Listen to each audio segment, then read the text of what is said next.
Kal Kadosh Venichbad, dans le riche tissu spirituel du calendrier hébraïque, le 14 Iyar se part de deux événements d'une importance capitale. Premièrement, le fameux Pessach Sheni qui constitue une sorte de seconde chance offerte aux âmes égarées qui n'ont pu, pour des raisons de force majeure ou d'impureté, offrir le sacrifice pascal lors de la première fête, la fameuse fête de Pessah du 14 Nissan. Deuxièmement, la Hiloula de Rabbi Meir Balanes, ce dernier qui figure être un caractère, une figure emblématique de la sagesse juive, elle mérite vraiment que l'on s'y attache un instant pour contempler son essence et même son héritage. En effet, Rabbi Meir, dont le nom évoque l'éclat et la lumière, est souvent désigné par des appellations dont l'origine fait justement l'objet de lumières diverses. Le Talmud lui attribue plusieurs noms, tels que Rabbi Nehorai, mais aussi Rabbi Al-Azza ben Arach ou encore Rabbi Nehemia. Chacune de ces identités souligne une facette de son être, mais c'est son surnom, Meir, qui scintillera avec une intensité particulière sur le peuple d'Israël et son histoire, signifiant celui qui éclaire, qui illumine. En effet, il était celui qui, à travers ses enseignements, révélait des dimensions de la Torah d'une profondeur inexplorée, illuminant lui-même les esprits les plus sages. Cependant, la loi juive, la halakha, ne suit que rarement son avis lorsque celui-ci diverge de ceux de Rabbi Yehuda ou de Rabbi Yossi. Ce paradoxe soulève une question essentielle. Pourquoi lui rendre hommage de la sorte alors que ses opinions ne sont pas toujours agréées? La réponse réside dans son influence considérable sur la pensée juive. En tant qu'auteur de Mishnayot anonyme, il a laissé en effet une empreinte indéniable sur la tradition orale, mais aussi ses idées étant souvent retenues malgré tout pour la halakha en général. L'équilibre et la profondeur de son enseignement lui ont conféré une autorité qui transcende les divergences de vues. Rabbi Meir fut l'élève de maîtres prestigieux tels que Rabbi Akiba, Rabbi Yohanan ben Zakkai, mais son lien avec Elisha ben Avouya, un maître devenu hérétique, illustre sa capacité à naviguer dans des eaux complexes. Malgré les déviances de son enseignant, Rabbi Meir poursuivait ses études, démontrant une rare faculté à dissocier la pureté de la Torah des erreurs humaines. C'est un témoignage poignant de son intégrité intellectuelle, de sa droiture morale et de son engagement spirituel envers la vérité. Prenons par exemple sa réflexion sur le Kohen Gadol. Le Kohen Gadol remplaçant, c'est-à-dire le second, celui dont le statut soulève des questions existentielles. Rabbi Meir soutient qu'après avoir servi, il demeurera Kohen Gadol, tandis que Rabbi aussi, lui, craint que la rivalité ne vienne obscurcir la sainteté de la fonction. Et même dans le sanctuaire, l'ego et les relations humaines, avec leur complexité inhérente, demeurent présents. Un rappel que la spiritualité et l'humanité sont inextricablement liées. La célébration de cette journée dédiée à Rabbi Meir s'enracine dans sa représentation d'une Torah lumineuse et indépendante, une voix claire dans un monde souvent assombri par les controverses. En ce jour de Hiloula, la joie se déploie, car nous ne récitons pas les supplications, les fameuses tachanonim, nous nous laissons porter par l'éclat de son héritage. Il convient de noter que l'association du vocable de Rabbi Meir à Baal Hanes, à savoir maître du miracle, est une tradition qui a pris forme au fil des siècles, particulièrement dans les cercles kabbalistiques séfarades ainsi que les cercles chassidiques ashkénazes.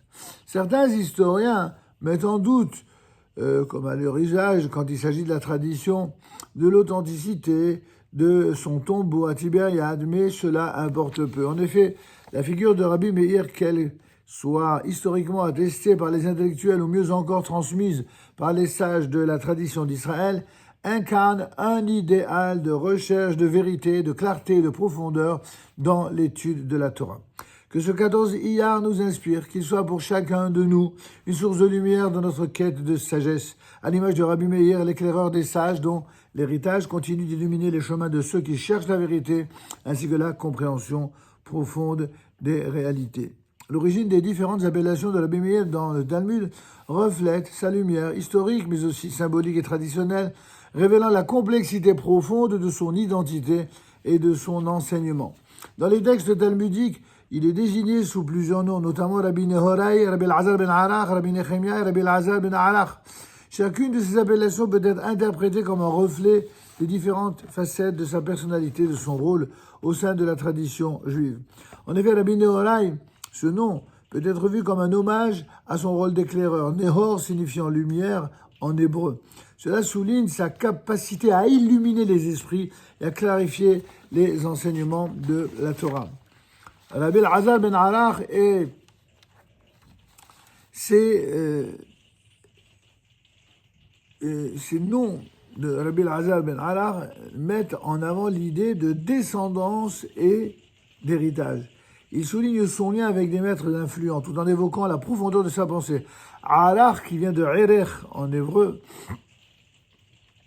peut également suggérer des notions de grandeur ou d'importance, illustrant son statut au sein de la communauté des sages.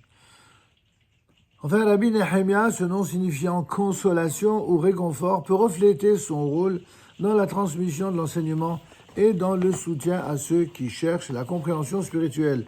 Cela met en lumière sa capacité à apporter une sagesse apaisante dans des moments de doute ou de questionnement.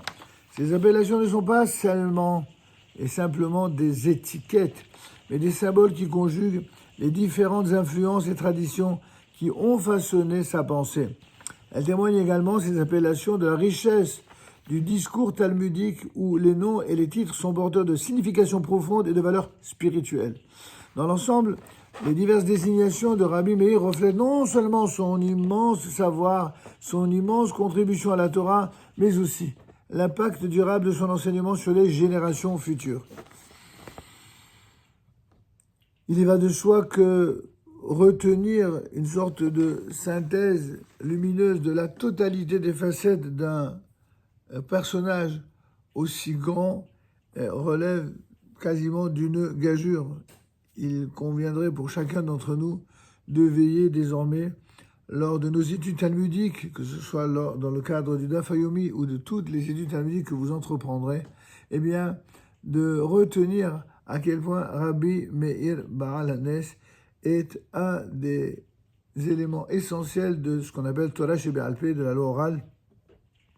Souvenez-vous, chers amis, que c'est Rabbi Akiva qui, après la perte des disciples de ses élèves, les fameux 24 élèves qui moururent suite à d'innombrables interprétations, les uns par, selon l'appellation officielle du Talmud, parce qu'ils ont été frappés par une maladie de Haskara, d'étouffement, selon d'autres Rishonim, parce qu'ils sont morts à la guerre lorsqu'ils ont pris part au combat aux côtés de Rabbi Akiva contre Bar Korba, eh bien, plutôt sous l'égide de Bar Korba contre l'occupant romain, eh bien, que ce soit dans un cas ou dans l'autre, on a affaire ici à des géants qui ont risqué leur vie, qui ont donné leur vie et qui ont malheureusement parfois été monstrueusement assassinés.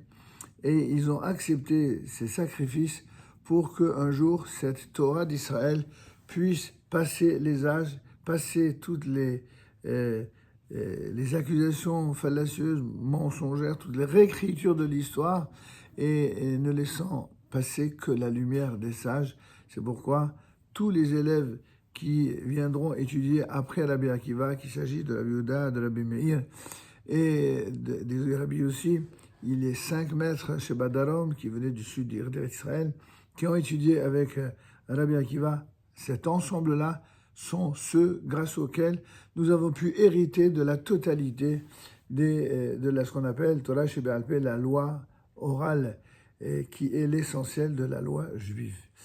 Alors, en ce jour de la Hiloula de Rabbi Meir Baal HaNes, que l'évocation de son nom, les prières que nous avons fait en évoquant son nom, mais également tous les allumages que nous avons fait, que ce soit en Israël ou que ce soit en dehors d'Israël, pour rappeler et évoquer son nom, soit une source de luminosité, de bénédiction pour l'ensemble du peuple d'Israël et pour l'humanité entière.